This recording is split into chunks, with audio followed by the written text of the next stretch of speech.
Good morning, children.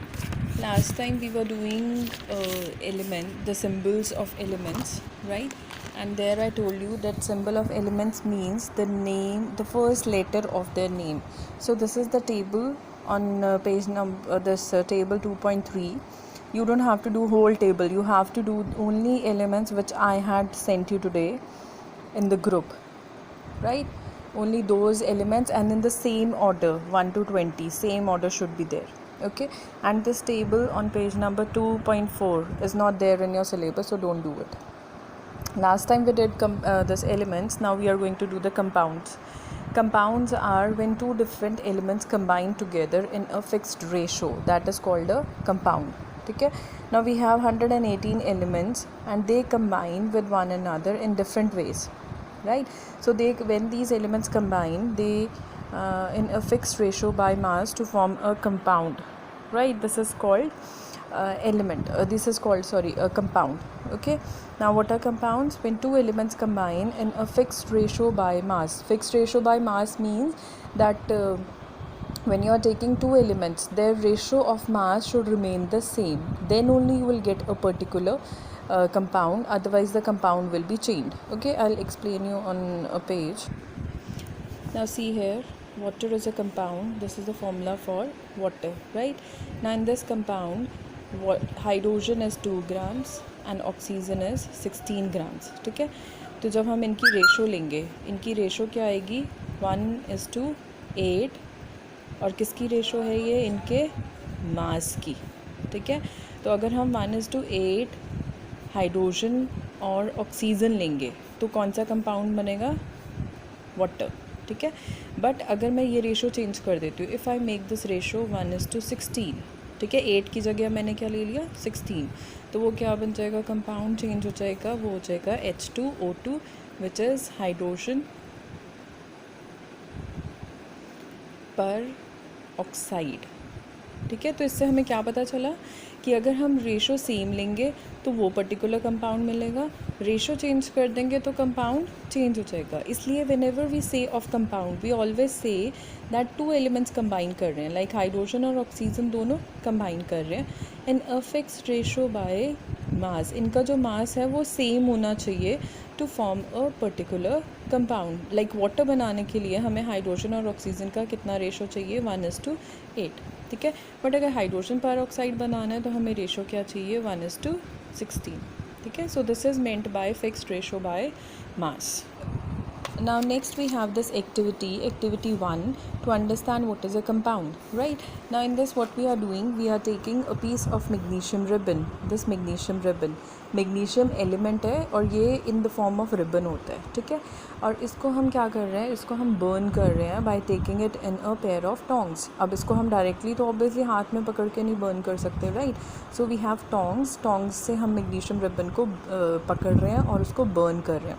Now what does burning means? Burning means that any element combines with oxygen, because oxygen के बिना कभी भी burning नहीं होती, right? So burning का क्या मतलब होता है कि वो element या वो compound oxygen के साथ combine कर रहा है, right?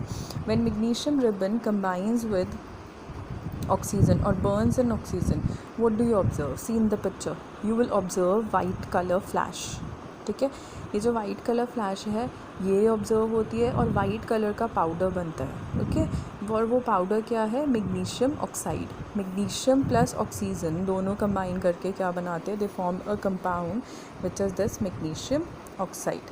ठीक है, सो ऑब्जर्वेशन क्या है? We observe that magnesium ribbon burns with a dazzling white flame to form a white ash, right? White ash formed as magnesium oxide. Clear? So this is the definition for a compound. Compound is a pure substance, right there, pure substance, which forms when two or more elements combine in a fixed ratio by mass. Okay, now the table 2.5 which is there, this is in your syllabus. Now see, इसमें इन्होंने दिखाया है कि कैसे compound बना है, right? For example, they have taken sodium chloride. Sodium chloride के constituent elements कौन कौन से? सोडियम और क्लोरीन. वाटर किस किस से बना है? हाइड्रोजन एंड ऑक्सीजन से. कार्बन डाइऑक्साइड किससे बना है? कार्बन एंड ऑक्सीजन से. सल्फर डाइऑक्साइड बना है सल्फर एंड ऑक्सीजन से. सोडियम ऑक्साइड बना है सोडियम एंड ऑक्सीजन से. सिल्वर क्लोराइड बना है सिल्वर एंड क्लोरीन से, ठीक है, ये लर्न करने हैं. Okay, now next this portion, this properties of a compound. इसमें table 6 2.6 is not in your syllabus. Cut that table. ठीक है. Something more ये भी cut कर दो, और ये वाला portion जो है ये भी cut कर दो. ये वाला portion is not in your syllabus. Okay, so first property of a compound is a compound cannot be separated into its constituent elements by physical methods but can be separated by chemical methods. ये भी cut कर दो, like electrolysis. ठीक है, chemical methods हम use कर सकते हैं. I'll explain you with on a page. Now see, now air में you people know that air contains hydrogen and oxygen. ठीक है, बट एयर में कभी देखा है कि हाइड्रोजन और ऑक्सीजन कंबाइन करके वाटर बना रहे हैं? नहीं. क्यों? बिकॉज ये दोनों कंबाइन करेंगे जब इनकी रेशो कितनी होनी चाहिए, मास की रेशो 1:8. दूसरा कंडीशन है कि जब इसमें से इलेक्ट्रिक करंट पास करवाएंगे. ठीक है, ऐसी कंपाउंड नहीं बन जाता. you have to pass electric current through hydrogen and oxygen, then only you will get a compound which is called water. ठीक है, अब कंपाउंड की हम फर्स्ट प्रॉपर्टी कर रहे हैं. फर्स्ट प्रॉपर्टी क्या है कंपाउंड की? That it can not be broken down into its constituent by physical method. ठीक है, फिजिकल मेथड्स कौन कौन से हो गए? लाइक बॉयल करके या फ्रीज़ करके या इसको फ़िल्टर पेपर से पास करवा के हम इसको ब्रेक नहीं कर सकते into hydrogen and oxygen. So what you have to do, water को अगर हमने दोबारा ब्रेक करना है हाइड्रोजन प्लस ऑक्सीजन में, ठीक है, तो वो कैसे करेंगे? By again passing electric current.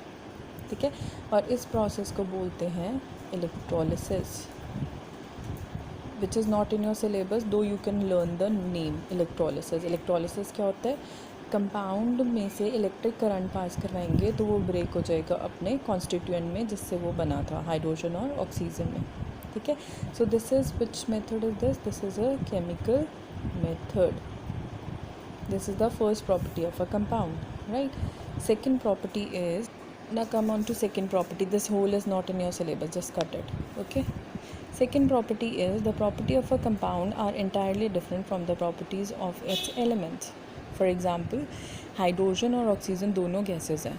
ठीक है, बट दोनों कंबाइन करके लिक्विड बनाती हैं विच इज वाटर. तो वाटर की प्रॉपर्टी क्या होगी? बिल्कुल different from its parent atoms, right? Carbon dioxide सबने everyone knows what is carbon dioxide, right? It is there in the atmosphere. Carbon dioxide होता है CO2, और ये कैसे बनता है? कंबाइन करते हैं, कार्बन को बर्न करते हैं ऑक्सीजन में, तो बनता है कार्बन डाइऑक्साइड.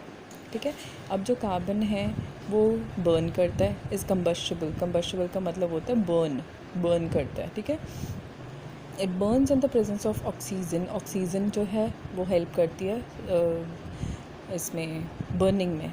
ठीक है, बर्निंग कभी भी ऑक्सीजन के बिना नहीं होती, राइट? और बट जो कार्बन डाइऑक्साइड बनता है इन दोनों को कंबाइन करके, वो ना ही बर्न करता है और ना ही सपोर्ट करता है ऑक्सीजन को, बल्कि हम कार्बन डाइऑक्साइड को यूज़ करते हैं फायर एक्सटिंग्विशर्स में. फायर एक्सटिंग्विशर्स देखे हैं ना सबने at your homes or might be in the school, the red color cylinder which we have, right?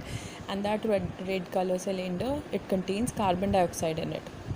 ठीक है, सो देखो जो कंपाउंड बना वो अपने पेरेंट एलिमेंट से कितना डिफरेंट है, totally different, right? Third property is a compound is formed when constituent element combine in a fixed ratio by mass. This I have already told you, right? A compound is formed when two or more elements combine with each other chemically. Now जैसे हमने water का example किया था, hydrogen और oxygen में से जब तक इलेक्ट्रिक